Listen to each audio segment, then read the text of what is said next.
ప్రభునందు నాకు అత్యంత ప్రియమైనటువంటి వారులారా, మన ప్రభువును రక్షకుడైనటువంటి యేసుక్రీస్తు వారి యొక్క శుభనామములో మీ అందరికీ నా హృదయపూర్వకమైన శుభములు వందనములు తెలియజేస్తున్నాను.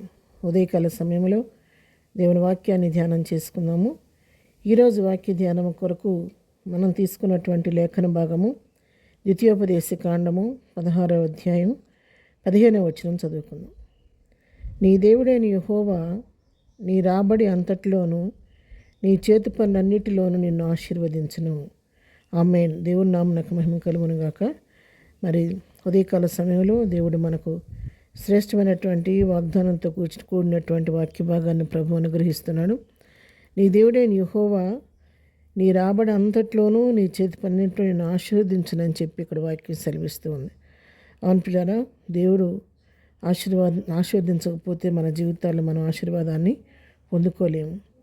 ఆయన మన రాబడిని ఆశీర్వదించాలి, మనం చేసే చేతి పనులను కూడా ఆయన ఆశీర్వదించాలి. యెహోవా ఆశీర్వాదం లేకుండా మనం ఎంత ప్రయాసపడినప్పుడు కూడా ఆ ప్రయాస వ్యర్థమే. కొంతమంది దివారాత్రులు కష్టపడి ఎంతో ప్రయాసతో ప్రయాసతో డబ్బు సంపాదిస్తూ ఉంటారు, కానీ ఆ డబ్బులో వారి ఆశీర్వాదం ఉండదు. అది ఎట్లా ఉంటుందంటే ఎప్పటికప్పుడు చిల్లు సంచిలో పోసినటువంటి ధాన్యం ఎలా కారిపోతూ ఉంటుందో అలాగ వారి దగ్గర ఉన్నటువంటి రాబడి వారి సంపాదన నిలవకుండా అలాగ తరిగిపోతూ ఉంటుంది. ఆశీర్వాదాన్ని వాళ్ళు అనుభవించలేకపోతూ ఉంటారు. అందుకే దేవుని వాక్యం శ్రేష్టమైన మాట మనం చదువుతాము. సామెతల గ్రంథము 10వ అధ్యాయం 22వ వచనం చదువుకుంటే, యెహోవా ఆశీర్వాదం ఐశ్వర్యం ఇచ్చును, నరుల కష్టము చేత ఆశీర్వాదము ఎక్కువ కాదు. యెహోవా ఆశీర్వదిస్తే వారి జీవితాలు ఐశ్వర్యవంతంగా మారిపోతాయి. యెహోవా ఆశీర్వాదం లేకుండా నరులు మనం ఎంత కష్టపడినప్పుడు కూడా ఆశీర్వాదాన్ని మనం ఎక్కువ కానీ తక్కువ కానీ చేయలేకపోతాం. ఎందుకంటే యెహోవా ఆశీర్వదిస్తే అది ఎప్పటికి కూడా ఆశీర్వదించబడినట్లుగానే ఉంటుందన్నమాట. అందుకని మన జీవితాల ఆశీర్వాదాలను కోరుకుంటే మనం ఇంకా ఎక్కువ కష్టపడటం కాదు, కానీ మనం చేసే కష్టం మీద, మనం పడుతున్న ప్రయాస మీద, మనం చేసే చేతి పనుల మీద దేవుని యొక్క ఆశీర్వాదం ఉందో లేదో మనం ఒకసారి గమనించుకోవాలి. దేవుని ఆశీర్వాదం ఉంటే తప్పకుండా నీ జీవితంలో ఆశీర్వాదానికి మనం వారసులుగా అవుతాం అన్నమాట. మరి మలాకి గ్రంథంలో ఆశీర్వదించబడటానికి ఒక మంచి సూత్రాన్ని ఇక్కడ దేవుని వాక్యం మనకు తెలియజేస్తూ ఉంది. మలాకి గ్రంథం 3వ అధ్యాయం 10వ వచనం చదువుకుంటే, నా మందిరంలో ఆహారం ఉండునట్లు 10వ భాగం అంతయు మీరు నా మందిరపు నిధిలోనికి తీసుకొని రండి. దీన్ని చేసి మీరు నన్ను శోధించిన ఎడల నేను ఆకాశపు వాకిళ్లను విప్పి పట్టజాలనంత విస్తారంగా దీవెనలు కుమ్మరించేదనని సైన్యములకు అధిపతి యెహోవా సెలవిచ్చుచున్నాడు.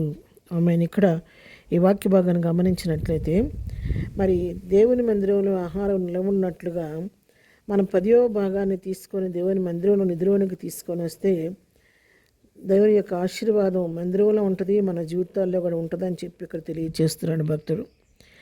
మనం ఎప్పుడైతే ఈ కార్యం చేసి మనకు ప్రభు ఇచ్చిన దానిలో 10వ భాగం తీసుకొని దేవుని సన్నిధిలో దేవునికి అర్పిస్తాము, దాన్ని చేసి మీరు నన్ను శోధిస్తే అంటున్నాడు ఇక్కడ, శోధించినడల నేను ఆకాశపు వాకిళ్లు విప్పి పట్టజాలంత విస్తారంగా దీవెనలు కుమ్మరిస్తానంటున్నాడు. 10వ భాగం మనం ప్రభువుకి ఇవ్వగలిగితే, సంతోషంగా మనం ప్రభువుకి అర్పిస్తే ఆయన ఆకాశపు వాకిళ్లు విప్పి పట్టజాలంత విస్తారంగా మనలను మన కుటుంబాలను దీవిస్తాడని చెప్పి ఇక్కడ దేవుని వాక్యం మనకు తెలియజేస్తూ ఉంది.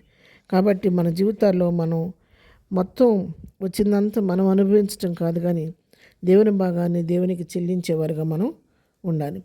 మరి ఒక రైతు పంట వేసాడంటే ఆ సంవత్సరం ఆ ధాన్యాన్ని, ఆ పంటను కోసుకున్న తర్వాత మొట్టమొదటి రైతు చేసే పని ఏంటంటే వాటిలో శ్రేష్టమైనటువంటి ధాన్యాన్ని కొన్ని విత్తనాలు తీసి పక్కన పెట్టి ఎందుకు మరు సంవత్సరం పంట వేయడానికి శ్రేష్టమైన విత్తనాలు కొన్ని తీసి పక్కన పెట్టి మిగతావి తను తిన్నంత తిని అమ్ముకోవటం అలాగే చేస్తూ ఉంటాడు.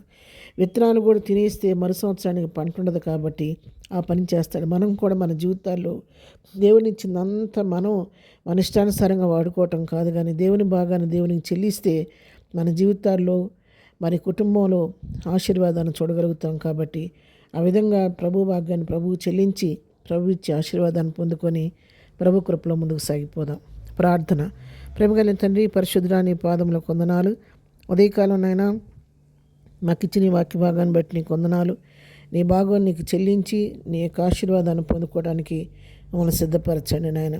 నీ ఆశీర్వాదం మా చేతి పనుల మీద, మా రాబడి మీద లేకపోతే మేము ఆశీర్దించబడలేము. కాబట్టి ఆ సత్యాన్ని మా ప్రియులందరూ తెలుసుకొని నీ ఆశీర్వాదానికి వారసులు అవ్వడానికి, దానికి విధేయులు అవ్వడానికి సహాయం చేయండి. ఈ దినం మేము చేయి పనిపాట్లో రాకపోకలో తోడుగొనండి. ఈ దినం బర్త్డే మ్యారేజ్ చేసుకుని బిడ్డలను దీవించి ఆశీర్దించండి. ప్రతి వారి పట్ల నీ కృప విస్తరింపజేసి నీ ఆశీర్వాదాన్ని పాత్రులుగా చేయమని యేసు నామములో ప్రార్థించడి పొందుకొని ఉన్నాము తండ్రి. ఆమెన్. ప్రభు కృప సదాకాలం మనందరికీ తోడై నడిపించును గాక. ఆమెన్.